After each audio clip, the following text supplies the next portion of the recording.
पूजनीय संत समाज, धर्म प्रेमी बंधुओं, श्रद्धा मूर्ति माता बहनों, जीवन को बिगाड़ने में या बिगड़ने में कारण क्या है, उसमें से हम आज चर्चा करते हैं। जीवन के बिगड़ने में 5 चीज़ों का बहुत बड़ा सहयोग है या जीवन के बिगड़ने के कारण हैं। वे है हिंसा, शराब पान, चोरी, जुआ और व्यभिचार। इन 4 कारणों पर विचार करें। मानव जीवन मिला है तो बनाने के लिए, सुधारने के लिए, इसे गढ़ने के लिए मिला है। मानव जीवन में बहुत बड़ी शक्ति है और यह जीवन पा करके आदमी अपने को संस्कारित करके, अच्छी संगत में लेकर के, ध्यान, चिंतन, विचार, विवेक से परिमार्जित करके जीवन को सुंदर बना सकता है, गढ़ सकता है, सुख शांति को प्राप्त कर सकता है। इसी में मेहनत ना करे तो इन्हीं सब कुअंगों में, गलत धारणाओं में, बिगड़ने के साधनों में जीवन को बिगाड़ बैठते हैं। हिंसा जीवन को नष्ट कर देने के लिए काफ़ी है। संसार में हिंसा करते करते आदमी कहाँ तक पहुँच जाता है, कितना जीवन दयनीय हो जाता है। आइए कुछ नाम लेते हैं। हिंसा की प्रवृत्ति होने से भारतीय परंपरा के 2 काव्य के अंग और इस धरती पर, भारतीय धरती पर बहुत बड़ी महत्ता प्राप्त करने वाले महाराज राम के पिता महाराज दशरथ का जीवन देखें कि वे अपनी हिंसा की प्रवृत्ति बना करके शिकार खेलने गए और शिकार के दौरान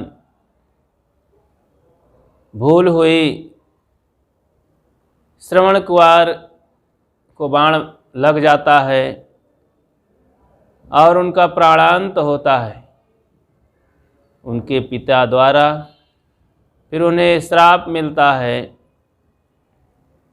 और उसी में दशरथ के जीवन के लिए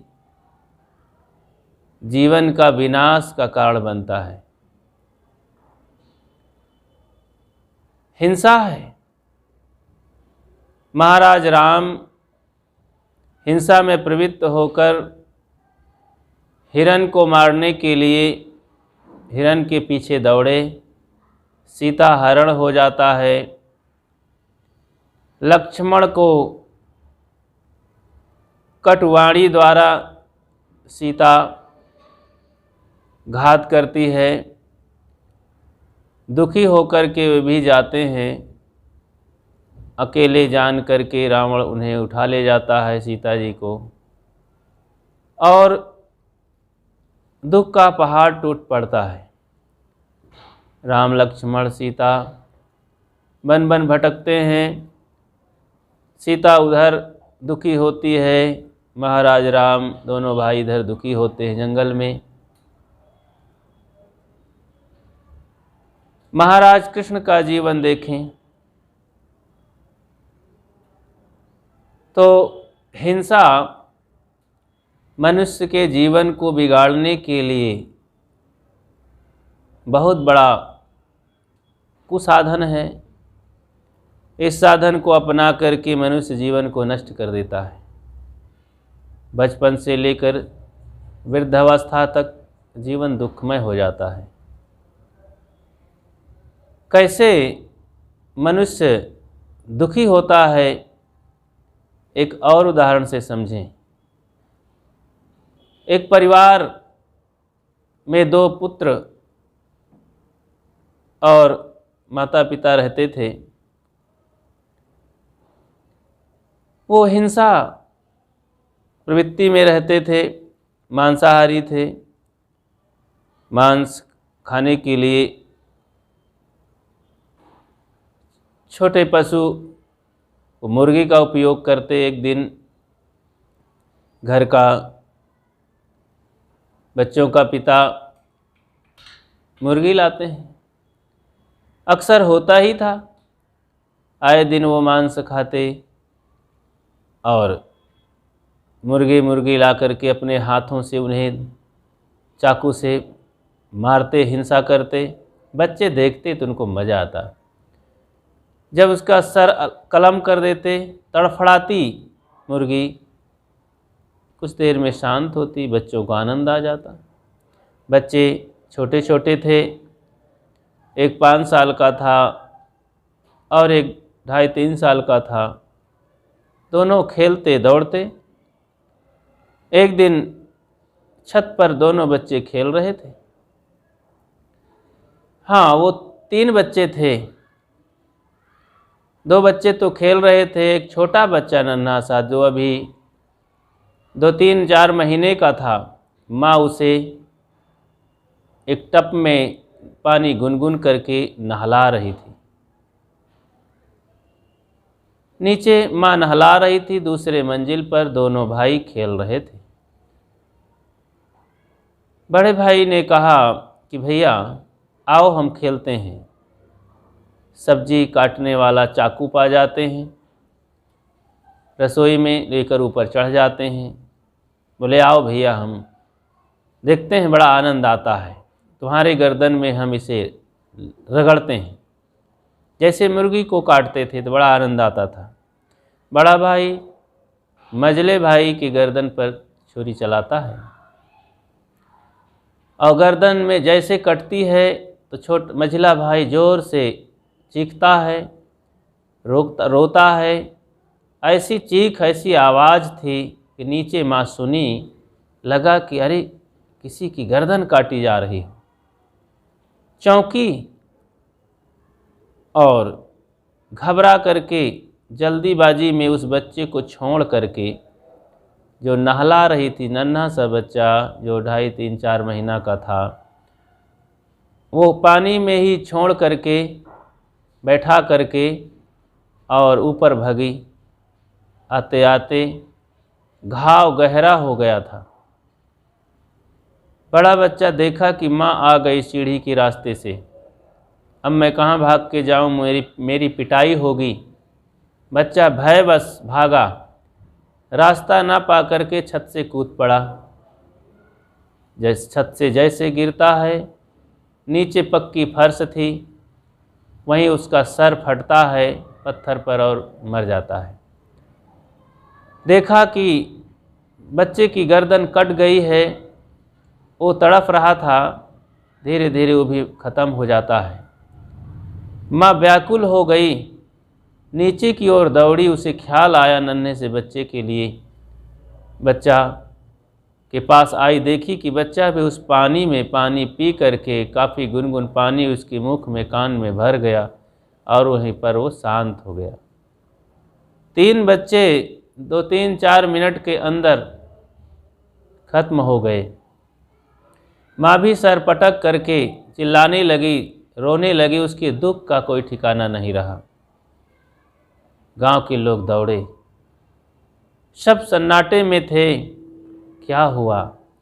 आश्चर्य की बात है, 5 मिनट में ही ये 3-3, 4-4 घटनाएं हो गई हैं। व्याकुल हो उठे सब। पुलिस को पता दिया गया, पुलिस आई, जांच पड़ताल में लग गई। माँ तो ऐसा कर नहीं सकती, अपने बच्चों को मार डाले, स्वयं जिंदा रहे। आखिर कारण क्या था, कौन ऐसा दुश्मन था इनका।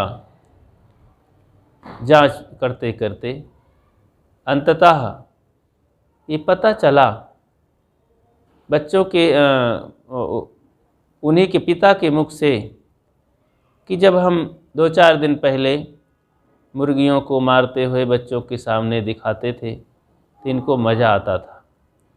शायद उसी से ये प्रेरित होकर के आनंद लेने के लिए बच्चे अपनी गर्दन पर छुरी चलाए और इस तरह से घटना हुई। तो मृत्यु का कारण ये हिंसा हुई। पिता ने हिंसा सिखाया बच्चों को, बच्चे अपने से कट मर गए और इस तरह से अकस्मात ये घटना हुई और अपने को ही दुख भोगने को मिला। हिंसा सदैव दुख देती है, जीवन को बिगाड़ देती है। इसलिए बंधुओं, हिंसा से हम दूर रहें। दूसरी बात है शराब। शराब जीवन को बिगाड़ने के लिए बहुत बड़ी राक्षसी है। ये चूस लेती है जीवन को और जिंदा ही खा जाती है। शराब ने किसका भला किया। शराब के ही चलते महाराज कृष्ण का परिवार विध्वंस में पड़ गया और बहुत दुखी हुए। बड़े बड़े बहादुर शराब पी करके आपस में कट मर गए और इसी शराब के चलते बड़े बड़े जमींदार अपनी ज़मीनों को बेच लिए। शराब के ही चलते कितनी नारियों का आबरू लूटा गया, कितनी को घर बिगड़ गया, कितनी की स्त्रियां भग गईं और कितने के माता पिता अनाथ हो गए। बहुत दुख इस शराब ने ढाया है। दुनिया में शराब ना होती तो दुनिया का नक्शा ही कुछ और होता। इसलिए बंधुओं, शराब से बचें। शराब जो शरारत उत्पन्न करती है, बुद्धि को विकृत कर देती है, जीवन को बिगाड़ देती है, धन को हरण कर लेती है, जिंदा ही मनुष्य को सुखा देती है और कंगाल बना देती है। और बेटी और बहू और पत्नी में कोई अंतर नहीं रखती है और इस शराब मलमूत्र में डाल करके ढकेल करके जिंदा ही मार डालती है। एक बार एक सज्जन अपने बेटी के यहाँ जाते हैं। अपने दामाद से बोले, दामाद जी, मेरी बेटी बहुत सुख सुविधा में पली पुसी है, बहुत लाडली थी, उसे मैंने बड़े प्रेम बड़े प्यार स्नेह से पाला है, हर सुविधा दिया है। मेरी बेटी को कोई तकलीफ़ ना होने पावे दामाद जी, बेटा अच्छी तरह से रहना, वो मेरी बेटी है। दामाद शराब पिया हुआ था और कस के नशा में धुत था। वो बोला, पिताजी घबराइए नहीं, जैसे आपकी बेटी वैसी मेरी बेटी। ऐसा कहा करके और वही ज़मीन पर गिर जाता है। लोग सुने, सब हंसी उड़ाए कि वाह, इस शराबी को अपनी पत्नी और बेटी में कुछ फ़र्क ही नहीं दिखाई देता। तो लोगों की जवान ही कहाँ चली जाती है, कैसे निकलती है, शराबी को कुछ पता नहीं रहता। बुद्धि भ्रष्ट हो जाती है। कितना पढ़ा लिखा हो, कितना सत्संगी हो, कितना धर्माचारी हो, कितना सुंदर हो, कितना धनी हो, कितना सामाजिक हो, शराब के पीने पर सारी बुद्धि भ्रष्ट हो जाती। इसलिए बंधुओं, शराब जीवन को बिगाड़ने में बहुत बड़ा सहयोग करती है। इसलिए बंधुओं, जीवन को सुधारना चाहें तो शराब से दूर रहें। शराब से दूर बच्चों को रखें और अपनों को रखें। कभी भी उससे हाथ से छुएं नहीं। शराब का नाम ही है जो शरारत उत्पन्न करे वो शराब। सर धन आप, वह पानी जो गंदा हो, सड़ा हो, विकृत हो, जीवन को बिगाड़े। इसलिए शराब कभी ना छुएं हाथ से। वो मनुष्य नहीं है जो शराब पीता है। इस तरह से तीसरा बिंदु है जुआ। जुआ जीवन को बिगाड़ देने वाला है। दुनिया जग जाहिर है, दुनिया के लोग जानते हैं। धर्मराज युधिष्ठिर का जुआ सब जानते हैं। महाभारत की कथा आती है। बड़े बड़े सूरवीर, बड़े बड़े धर्माचारी, बड़े बड़े सब गुरुजनों की दुर्गति हो गई उस जुआ की बदौलत। जुआ में वे अपनी पत्नी तक को हार गए, अपने भाइयों को, संस्कारी भाइयों को हार गए और माता पिता, धन दौलत सब को विनाश के कगार में पहुंचा दिए। पूरा वंश उनका नष्ट भ्रष्ट हो गया। जुआड़ी की माँ निहारती रह जाती है, जुआड़ी की पत्नी भग जाती है। तो इस तरह से जुआ बहुत बड़ा जीवन को नष्ट करने वाला ये राक्षस है। इसलिए ऐसे विनाशकारी जुआ से दूर रहें। बहुत बड़ा दुर्गुण है। जुआड़ी आदमी की पत्नी भग जाती है, उसके बच्चे अनाथ हो जाते हैं, उसका घर कंगाल हो जाता है और ध्वस्त हो जाता है। उसे कोई कर्ज नहीं देता है, कोई उससे मित्रता नहीं करना चाहता है। इसलिए कभी जुआड़ी न बने। चौथी बात है चोरी। चोरी बहुत बड़ा दुर्गुण है। चोरी करने वाला बहुत बड़ा पापी, समाज में अपयश पाने वाला है। चोर आदमी से तो कोई विश्वास ही नहीं करता है, चाहे वो कैसी भी चोरी हो। एक बार की बात, बहुत अच्छे पंडित जी थे और अपनी कथा वार्ता करके समाज से, श्रद्धा से मिला हुआ अन्न पानी से गुजर बसर करते थे। सज्जन आदमी थे।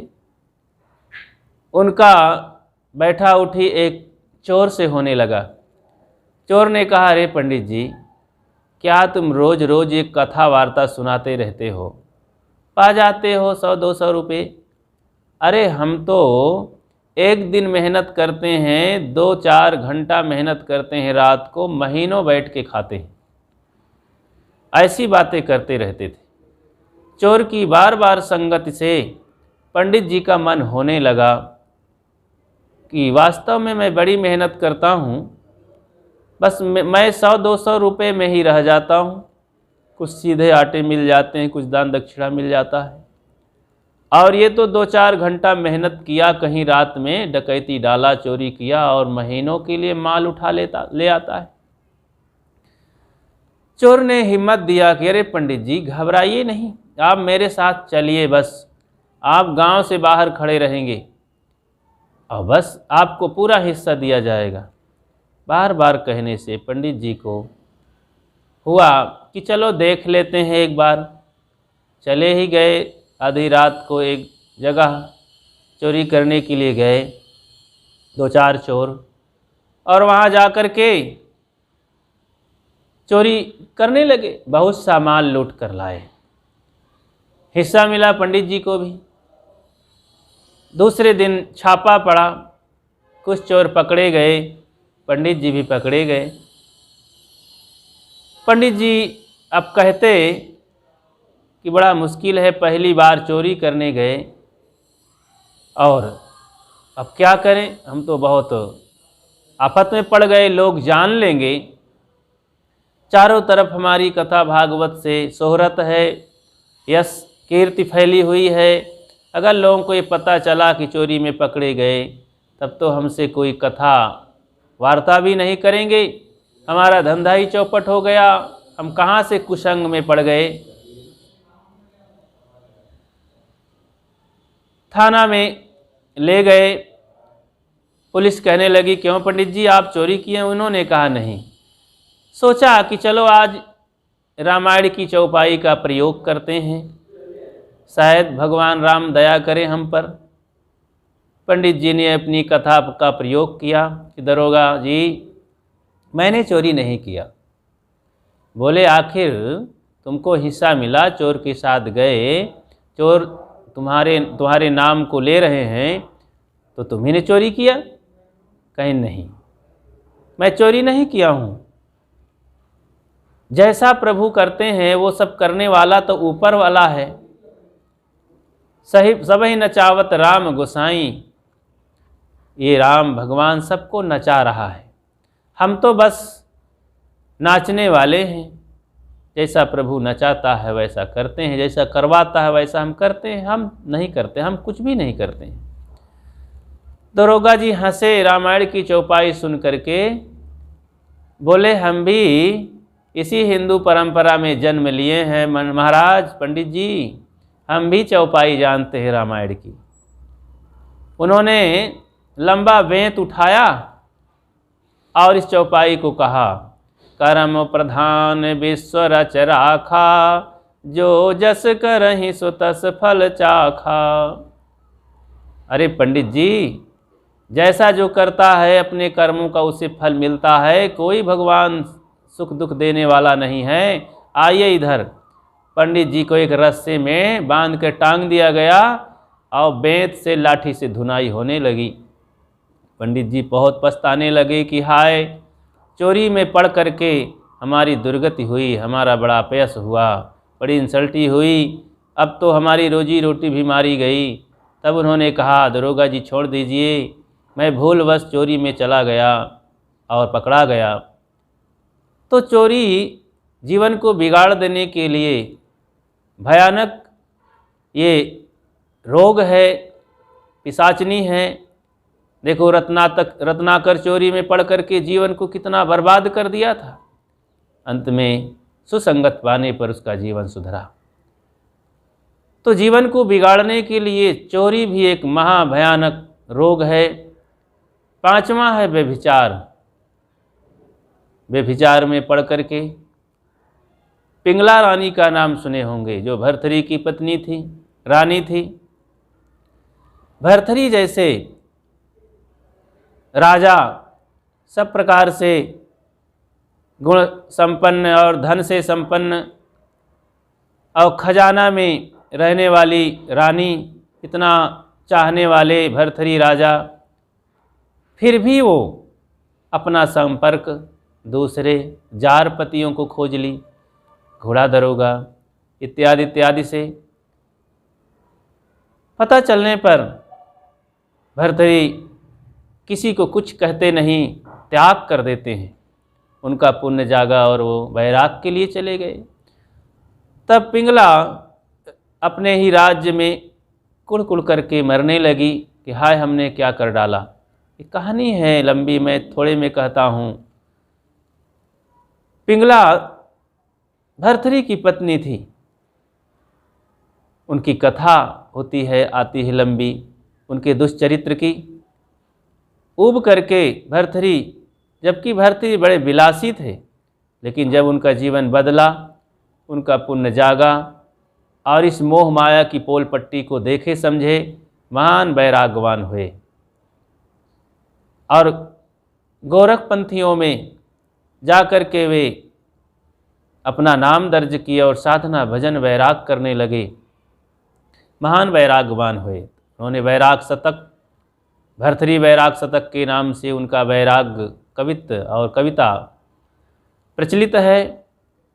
उन्होंने संसार के प्रति बहुत घृणा की और वैराग्य जीवन बिताया।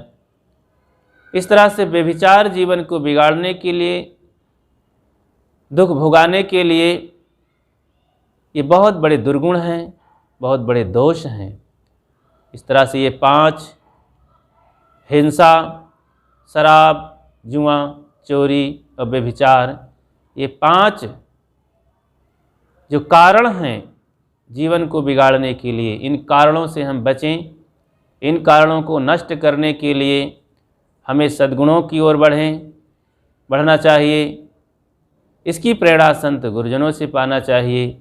सद्गुणी संतों के पास रह करके, सत्संग करके, साधन करके और ऐसे गुणों को उपस्थित करें कि हमारे अंदर हिंसा का भाव दूर हो, क्षमा का भाव आए, दया का भाव प्रस्तुत हो जीवन में।